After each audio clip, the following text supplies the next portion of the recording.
El gobierno provisional, consciente de las expectativas creadas por el cambio de régimen, anuncia enseguida que se propone transformar el Estado para hacerlo más moderno, laico y democrático. España sigue siendo en 1931 un país subdesarrollado en el que el débil sector industrial tan solo da trabajo a la cuarta parte de los obreros. Las ciudades se han ido llenando de gentes que acuden desde el campo con la esperanza de mejorar su vida. Madrid y Barcelona, que han duplicado su población en lo que va de siglo, tienen ya 1 millón de habitantes. Pero más de la mitad de la población, el 60%, continúa viviendo y trabajando en el campo, donde la pobreza alcanza límites extremos. Eso sucede sobre todo en la mitad sur del país, donde un puñado de propietarios posee la casi totalidad de las tierras. El trabajo es escaso y está mal pagado. Uno de los primeros problemas que aborda el gobierno provisional es el de la enseñanza primaria. Faltan tantas escuelas y maestros como los que en ese momento hay. De cada 100 españoles, 44 no saben leer ni escribir. El Ministerio de Instrucción Pública aumenta el presupuesto de educación un 50% para poder abrir cada año 5.000 nuevas escuelas. El objetivo esencial es el de poner en pie un sistema de educación pública, totalmente laica, capaz de sacar al país del atraso que padece. La reforma del ejército es otro de los asuntos que el gobierno aborda de forma inmediata. Manuel Azaña, ministro de la Guerra, busca la modernización del ejército y, sobre todo, una renovación política de los mandos militares, que aunque no se han opuesto al advenimiento de la República, la han recibido con evidente recelo. Las medidas de Azaña son mal recibidas por un sector del ejército que se aleja así de la República.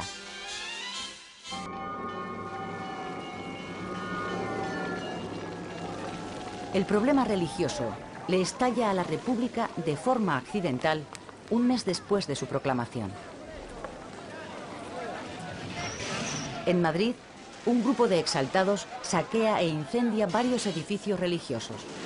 El anticlericalismo se hace presente una vez más en la calle, pero el gobierno, desbordado por los acontecimientos, no pone los medios para detenerlo. Los disturbios se extienden a otras ciudades.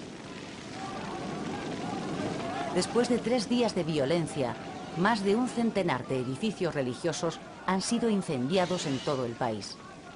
Las relaciones entre la Iglesia Católica y la República no harán sino empeorar a partir de entonces. Las relaciones, ya tirantes de antemano, de la República con la Iglesia, se tensan aún más con la separación entre Iglesia y Estado que la nueva Constitución oficializa. La Iglesia pierde a partir de entonces todos los privilegios que hasta ahora había tenido en su relación con el Estado. La nueva legalidad acaba con el pago de haberes al clero. Establece el matrimonio civil y el divorcio.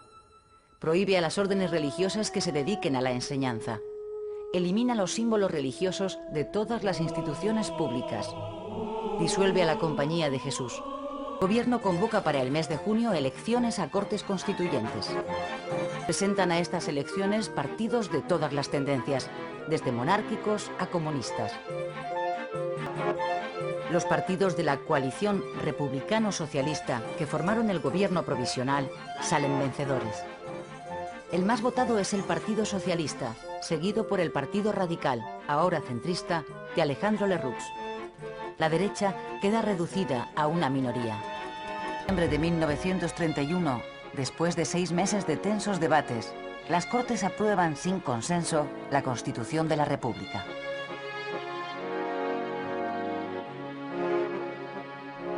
El nuevo texto constitucional establece la democracia parlamentaria. Introduce el modelo autonómico para intentar resolver el problema regional. Establece la separación de la Iglesia y el Estado.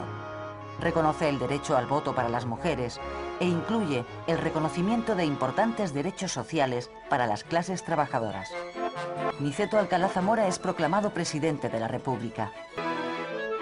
Como presidente del gobierno es designado Manuel Azaña.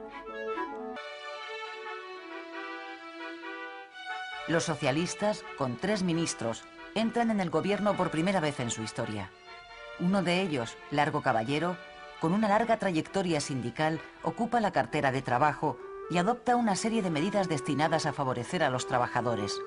Subida de sueldos, jornada laboral de 8 horas para los jornaleros, vacaciones pagadas, establecimiento de un salario mínimo, seguridad social y seguro de enfermedad obligatorios.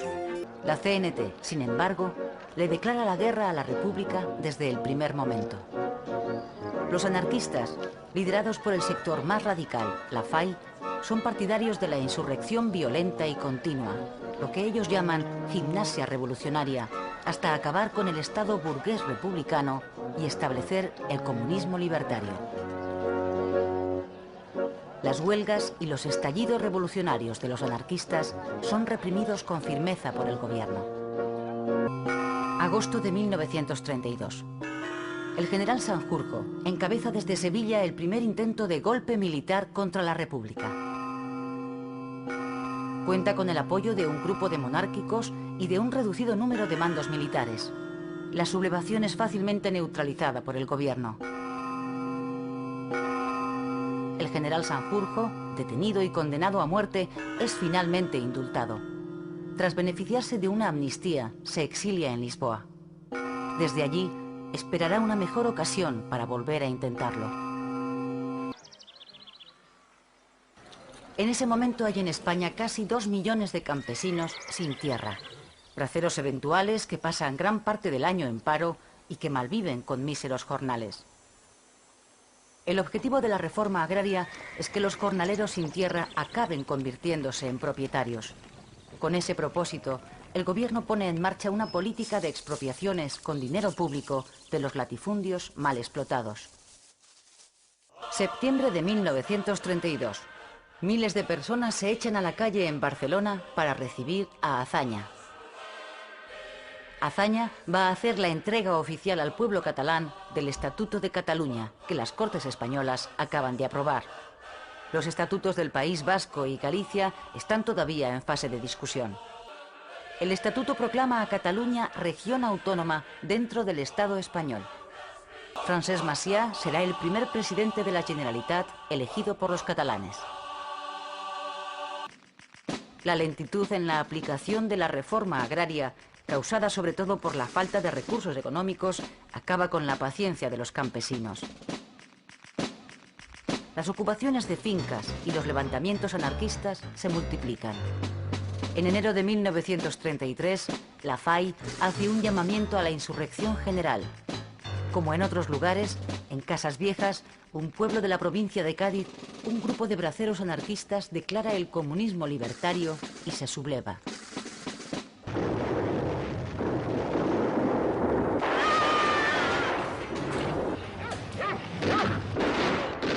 ...23 personas mueren víctimas de la brutal represión contra los anarquistas de Casas Viejas. La tragedia sobrecoge a la opinión pública. La derecha culpa al propio Azaña de lo ocurrido e intenta derribarle en el Parlamento. Dentro del socialismo comienza a extenderse la idea de que hay que abandonar el gobierno de coalición con los republicanos para no compartir responsabilidades con la burguesía reformista. Lo sucedido en Casas Viejas supone un golpe político mortal para el gabinete de Azaña, que acabará dimitiendo en septiembre de 1933. Se convocan nuevas elecciones para noviembre.